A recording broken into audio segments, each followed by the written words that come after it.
أعوذ بالله من الشيطان الرجيم. بسم الله الرحمن الرحيم.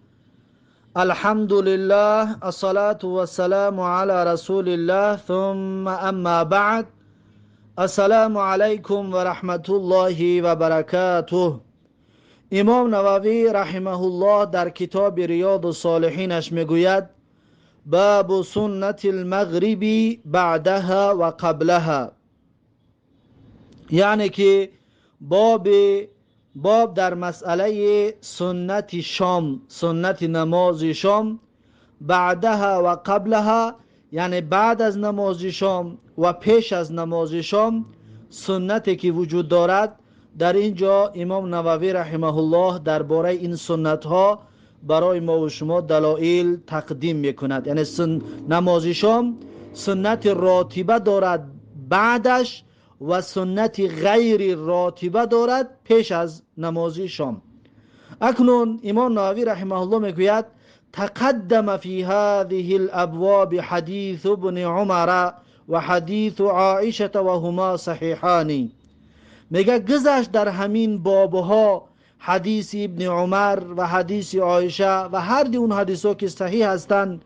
ان النبی صلی الله علیه و سلم کان یصلی بعد المغرب رکعتین. میگه اون حدیث ابن عمر و حدیث عایشه این هست که هر آینه پیغمبر صلی الله علیه و سلم کان یصلی بعد المغرب رکعتین، یعنی بود بعد از نماز شام 2 رکعت نماز میخوند. یعنی 2 رکعت سنتی نماز راتبه شام را پیغمبر صلی الله علیه و سلم ادا میکرد. میگه 2 حدیث در این موضوع گذشتگی هست، اما باز چند حدیث های دیگر علاوه میکند. میگوید که حدیث یکم این باب و حدیث 1121 کتاب ریاض الصالحین: و عن عبدالله بن مغفل رضی الله عنه عن النبی صلی الله علیه و سلم قال، یعنی که از عبدالله بن مغفل رضی الله عنه روایت است از پیغمبر صلی الله علیه و سلم که پیغمبر صلی الله علیه و سلم گفتند: صلوا قبل المغربی، یعنی شما نماز بخونید پیش از نماز شام. قال فی الثالثه، یعنی پیغمبر میگه 3 بار همین گپ رو گفت. بعد از سیوم گفت که لمن شاء، یعنی کسی که میخواهد، کسی که میخواهد، کسی که خواهش داشته باشه، یعنی اختیاری است. و برای همین خاطر است که میگیم که نماز شام سنتی پیش از نماز شام دارد غیر راتبه است، یعنی اختیاری است. اگر ثوابت میفورد پس میخونیش، یا اگر خواهشمند باشی پس میخونیش. پیغمبر صلی الله علیه و سلم برای اون که صلوا قبل المغربی، یعنی نماز بخونید پیش از نماز شام، یعنی که سنتی پیش از نماز شام رو شما بخونید. رواه البخاری، و این حدیث را امام بخاری رحمه الله روایت کردگی است. پس این دلیل است که پیش از نماز شام 2 رکعت سنتی غیر راتبه داریم. این بود حدیث 1121. بعد از این حدیث 1122: و عن انس رضی الله عنه قال، یعنی که از انس رضی الله عنه روایت است که گفت: لقد رأيت كبار اصحاب رسول الله صلی الله علیه و سلم یبتدرون السواری عند المغرب. میگوید واقعا دیدم، لقد رأيت یعنی واقعا دیدم، کبار اصحاب رسول الله، یعنی بزرگان صحابه پیغمبر صلی الله علیه و سلم را، یبتدرون السواریه، یعنی میشتافتند به سوی ستونهای مسجد.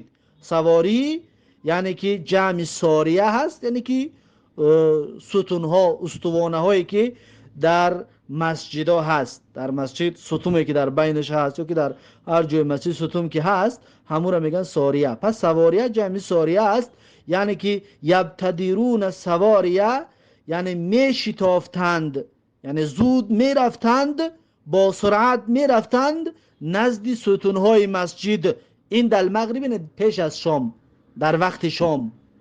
این حدیث هم دلالت میکند که کبار اصحاب پیغمبر، یعنی بزرگان صحابه، پیش از نماز شام سنت میخوندن، سنتی غیر راتبه پیش از نماز شام ادا میکردن. رواه البخاری، و این حدیث را هم امام بخاری رحمه الله روایت کردگی است. این بود حدیث 1122. بعد از این حدیثی 1123 و عنه قال، یعنی که از انس رضی الله عنه روایت است که گفت کنا نصلی علی عهد رسول الله صلی الله علیه و سلم، یعنی میگم ما بودیم نماز میگذاشتیم در عهد پیغمبر صلی الله علیه و سلم رکعتین بعد غروب الشمس قبل المغربی، یعنی 2 رکعت نماز بعد فرو رفتن آفتاب و پیش از نماز شام. یعنی حضرت انس میگه در زمان پیغمبر ما میگوید 2 رکعت نماز بعد فرو رفتن آفتاب، بعد آفتاب شیشتن و پیش از نماز شام میخوندیم. فقیل اکان رسول الله صلی الله علیه وسلم صلاهما، پس گفته شد که آیا پیغمبر صلی الله علیه وسلم میخوندن همین 2 رکعت را؟ یعنی همین 2 رکعتی که شما میخوندین بعد آفتاب نشستن و پیش از نماز شام، آیا پیغمبر صلی الله علیه وسلم هم همین 2 رکعت را میخوند؟ حضرت انس گفت که قال، حضرت انس رضی الله عنه گفت کان یرانا، یعنی بود ما را میدید، میگه پیغمبر نصلیهما فلم یأمرنا ولم ینهنا، یعنی که ما نماز میگذاشتیم پیغمبر ما را میدید، فلم یأمرنا یعنی امر کردگی نیست به این کار پیغمبر، ولم ینهنا و پیغمبر ما را بازم نمیداشت، یعنی که اختیاری بود، کسی که میخوند امر نبود، فرمان نبود. اما پیغمبر معنم کردگی نیست، کسی که میخوند بخوند، کسی که نمیخوند اختیار داره. خواندی ثواب میگیری، برای میگیم که سنتی غیر راتبه است، سنتی غیر راتبه است پیش از نماز شام. رواه مسلمون، این حدیث را امام مسلم رحمه الله روایت کردگی هست. این بود حدیث 1123. بعد از این حدیث 1124 و عنه قال، یعنی که از انس رضی الله عنه روایت است که گفت کنا بالمدینه، میگم ما بودیم در مدینه، فاذا اذن المؤذن للصلاه المغربی، پس هنگامی که اذان میگفت مؤذن برای نماز شام، ابتدروا سواریا، یعنی میشتافتند صحابگان به نزد ستونهای مسجد، یعنی دویده پیش ستون میرفتند. فرکعوا رکعتین، پس 2 رکعت در پیش ستون میخوندن، یعنی در هر جا میرفتند و 2 رکعتی میخوندن. حتی ان الرجل الغریب لیدخل المسجد فیحسب ان الصلاة قد صلیت من کثرت من یصلیهما. پس میگه حتی این الرجل الغریب، حتی میگه اگر که یک مردی غریب بدراید، لا يدخل المسجد، وقتی در مسجد میدر آمد، این الرجل الغریب، هر آینه مردی غریبه، یعنی مردی بیگانه، که مردی که عادتهای اصحاب پیغمبر رو نمیدونستن، لا يدخل المسجد، حتما که وقتی میدر آمد به مسجد، فیحسب ان الصلاة قد صلیت، پس گمان میکرد که نماز خوانده شده است. چرا این گمان میکرد؟ زیرا که تمام اصحاب پیغمبر صلی الله علیه و سلم پیش از نماز شام 2 رکعت سنت میخوندن. از این حساب یعنی انسان غریب، انسان بیگانه وقتی در مسجد میدر آمد، فکر میکردن که این صحابه ها سنت نماز بعد از شام خونده استند. چطوری که سنت همه میخواند، فکر میکردن که سنت خونده است، نماز فرض خونده شدگی است. میگه چرا این فکر میکرد؟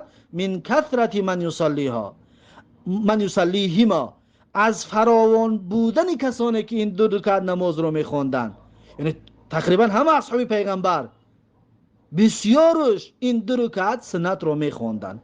از این حساب انسان بیگانه فکر میکردن که این سنت راتبه بعد نماز شام خوندگی هستند و خونده ایستادند و نماز شام خونده شده است. میگه بیگانه اینطور فکر میکرد. رواه مسلمون، این حدیث را امام مسلم رحمه الله روایت کرده. پس این حدیث ها دلالت میکند که پیش از نماز شام 2 رکعت سنتی غیری راتبه هست. اما بعد از نماز شام 2 رکعت سنت راتبه است که در اول گفت که حدیث ابن عمر و حدیث عایشه رضی الله عنهما که صحیح هستند پیشتر ما خواندیمش. پس این سنت های نماز شام برای کسانی که خواهشمند هستند پیش از نماز شام بخونند و کسانی که نماز شام میخونن حتما بعدش سنت راتبه را ادا بکنن. پس این باب با آخر رسید. میگذاریم به باب نو، باب سنت العشاء بعدها و قبلها، یعنی باب در مسئله سنتی نماز خفتن بعد از نماز خفتن و پیش از نماز خفتن. یعنی بعد نماز خفتن سنت راتبه داریم و پیش از نماز خفتن سنتی غیر راتبه داریم، اختیاری کسی میخواهد بخواند. میگه که فی حدیث ابن عمر سابق، همون حدیث ابن عمر که گذشت میگه همون حدیث است درباره این که بعد از نماز شام بعد از نماز خفتن 2 رکعت سنت خونده میشه. نگی میگه که فی ابن عمر سابق، یعنی در حدیث ابن عمر که سابق است، یعنی حدیث گذشتگی است. فیه حدیث ابن عمر السابق، یعنی که در این باره حدیث ابن عمر که اون حدیث گذشتگی است. صلیت مع النبی صلی الله علیه و سلم رکعتین بعد العشاء، در همون حدیث گفتگی بود که خواندم همراه پیغمبر صلی الله علیه و سلم 2 رکعت نماز بعد از نماز خفتن، یعنی 2 رکعت سنت راتبه بعد نماز خفتن رو خواندم. و حدیث ابن عبدالله ابن مغفل و حدیث عبدالله ابن مغفل، و میگه حدیث عبدالله ابن مغفل همچنین گذشت بین کل اذانین صلاتون، یعنی بین هر 2 اذان، یعنی که قامت و اذان، بعد از اذان پیش از قامت نمازی هست، یعنی که نماز خفتن اذان دارد بعدش قامت دارد، بعد از اذان و پیش از قامت 2 رکعت سنت غیر راتبه خواندن این ثواب دارد و اجر دارد و مسئله شرعی می باشد. این حدیث میگه متفق علیه کما سبق، حدیث متفق علیه است چطوری که پیشتر این حدیث گذشتگی بود. پس همچنین نماز شام هم 2 رکعت سنت پیش از خودش دارد، سنت غیر نماز خفتن پیش از خودش 2 رکعت سنت غیر راتبه دارد و بعدش 2 رکعت سنت راتبه دارد. این باب هم به آخر رسید. میگذاریم به باب نو، باب سنت الجمعتی، باب در مسئله سنت جمعه، باب در مسئله سنت جمعه که میبینیم جمعه چند سنت دارد، یعنی پیش خودش سنت هست یا نیست و بعد از جمعه سنت هست یا نیست. امام نووی رحمه الله در این باب برای ما و شما بیان میکنند. میگه که فیه حدیث ابن عمر رضی الله عنهما السابق انه صلى مع النبي صلى الله علیه و سلم رکعتین بعد الجمعه.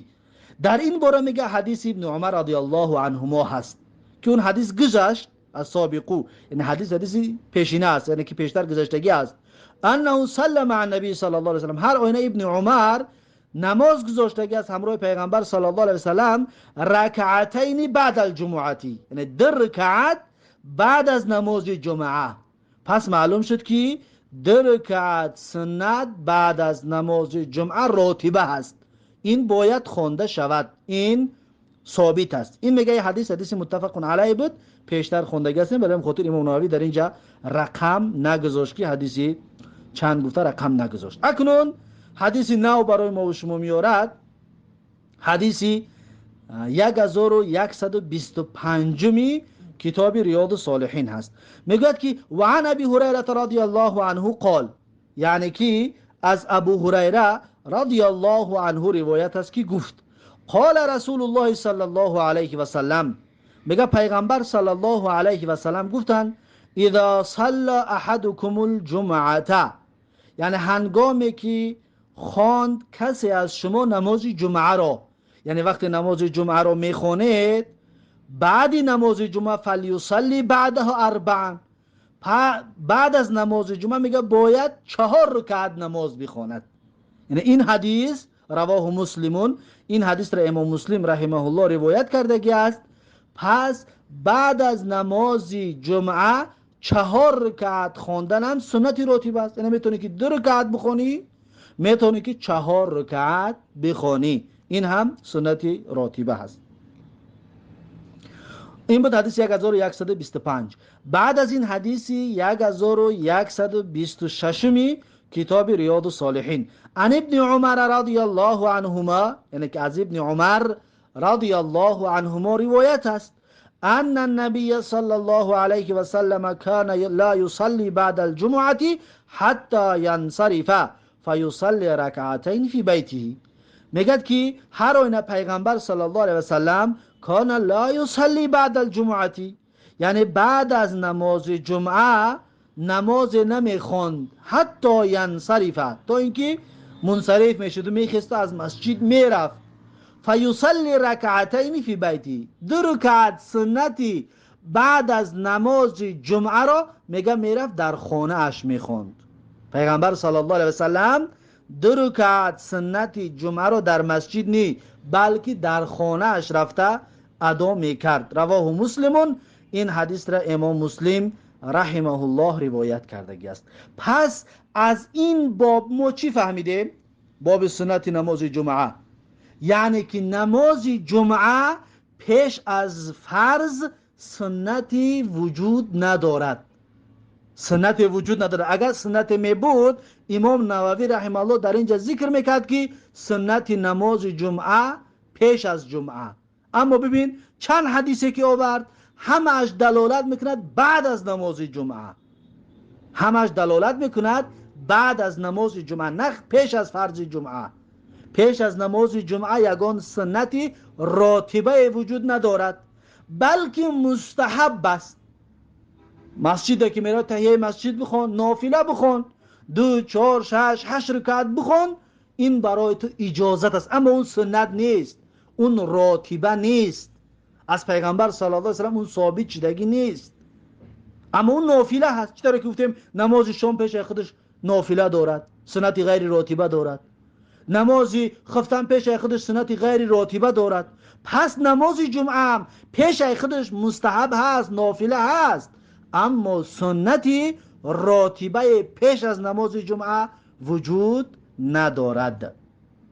پس این هست خلاصه این باب سنت نماز جمعه. باز یک توضیح دیگر در این مسئله براتون تقدیم بکنم. مسئله سنت نماز جمعه، سنت نماز جمعه را چطوره که بعضی علما میگویند در مسجد بخون 4 رکعت بعد نماز جمعه در مسجد سنت بخون، 2 رکعت 4 تا بخون، بعد خانه رفتی با 2 تا دیگر بخون، میشه چند تا؟ 6 رکعت. 6 رکعت رو علما میگن خوندنش خوب است، زیرا که ما در این دلیل داریم. پیغمبر صلی الله علیه و سلم گفت که در حدیث 1125 که بعد از جمعه 4 رکعت بخواند. ابن عمر رضی الله عنهما در حدیث 1126 گفت که پیغمبر صلی الله علیه و سلم 2 رکعت رفته در خونه‌اش میخوند. پس به این هر دی حدیث تو عمل میکنی اگر که این کارو کردی، یعنی 2 رکعت در 4 رکعت در مسجد بخون و در خانه برو 2 رکعت دیگر بخون. پس در این صورت به هر دوش عمل کردی، این وجه شرعی دارد و این خوب است. اما اگر که 4 تا در مسجد خوندی در خانه هم نخوندی دیگر گناهگار نمیشوی، اختیار داری. پس این هست این باب سنت نماز جمعه با همین خلاص شد و با همین با آخر رسید. بعد از این باب نو شروع می شود، باب استحباب جعل النوافل فی البیت سواء راتبه و غیرها، یعنی باب در مسئله مستحب بودن خواندن نماز نافله در خانه، چه راتبه باشه چه غیر راتبه، بیا در خانه بخون، این خوبتر است، مستحب است. والامر بتحول للنافله من موضع الفریضه او الفصل بینهما بالکلام، و امر است، یعنی باب در مسئله امر شدگی هست با تغییر دادن برای نافله از جای فرض، یعنی یه جا فرض خوندی نافله را جا تعلیش کن، او الفصل بینهما بالکلام، یا که بین نماز فرض و بین نماز نافله جدایی به انداز با سخن گفتن. مثلا نماز فرض که خوندی بشی از کار بگو بود که بخیر سنت بخون، فاصله می شود. یا نماز فرض که خوندی سنت خوندنش بخیر برای جای دیگر بخون، جا تعلیش کن، این مستحب است. اکنون در این باره که در خانه بخونیم خوب است و جا را علیش کنیم چی دلایل آمدگی هست، ان شاء الله درس آینده دلایلش رو به سمع شما خواهیم رسانید. پس این بود درس امروزمون. با همین درس امروزه را به پایان میرسونم تا درس آینده. الله حافظ و مددگار. بارک الله فیکم و جزاکم الله خیرا و السلام علیکم و رحمت الله و برکاته.